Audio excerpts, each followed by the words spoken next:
అనగనగా ఒక అందమైన గ్రామం. ఆ గ్రామంలో ఒక పచ్చని పొలంలో ఒక కోడి ఉండేది.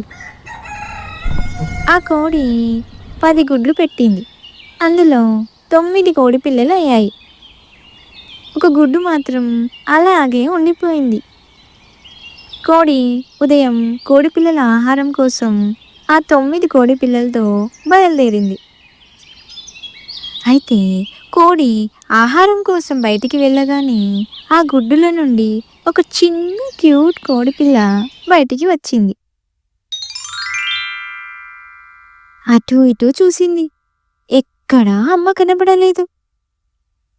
తన చిట్టి చిట్టి కాళ్ళతో అడుగులు వేస్తూ అమ్మని వెతకడానికి బయలుదేరింది.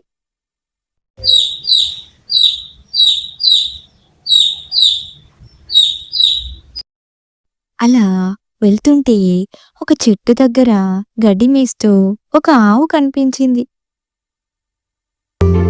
ఆ ఆవుని చూడగానే కోడిపిల్లకి సంతోషం వేసి దగ్గరికి వెళ్ళి ఇలా అడిగింది. మా అమ్మ కనిపించడం లేదు. నువ్వే మా అమ్మవా? అయ్యో నా బంగారు తల్లి, నేను మీ అమ్మని కాదమ్మా. మీ అమ్మ నాకంటే చిన్నగా ఉంటుంది. అనగానే కోడిపిల్ల బాధతో మళ్ళీ తన తల్లి కోసం వెతకడం ప్రారంభించింది. అలా కొంత దూరం వెళ్ళగానే ఒక దగ్గర ఒక మేక కనిపించింది.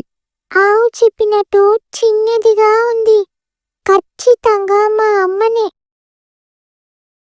మా అమ్మ కనిపించడం లేదు. నువ్వే మా అమ్మవా? నేను మీ అమ్మని కాదు, మీ అమ్మ నాకంటే చిన్నగా ఉంటుంది.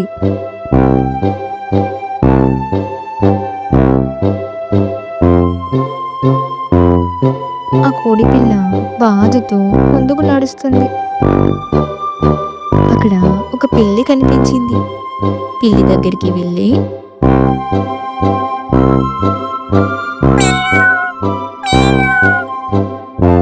నువ్వే మా అమ్మవా? నేను మీ అమ్మని కాదు, మీ అమ్మ నాకంటే చిన్నగా ఉంటుంది. మీ అమ్మకి నాలాగా 4 కాళ్ళు ఉండవు, 2 కాళ్ళు ఉంటాయి అని చెప్పింది. కోడిపిల్ల మళ్ళీ అమ్మ కోసం వెతుకుతూ వెళ్తుంది. ఇంతలో ఒక కొలనులో క్వాక్ క్వాక్ అంటూ శబ్దం వినిపిస్తుంది. కోడిపిల్ల ఆ కొలను వైపు వెళ్తుంది.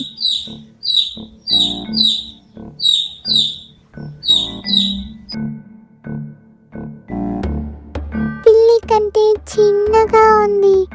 2 కాళ్ళు ఉన్నాయి. అచ్చు నాలాగే ఉంది. ఖచ్చితంగా మా అమ్మే అయి ఉంటుంది.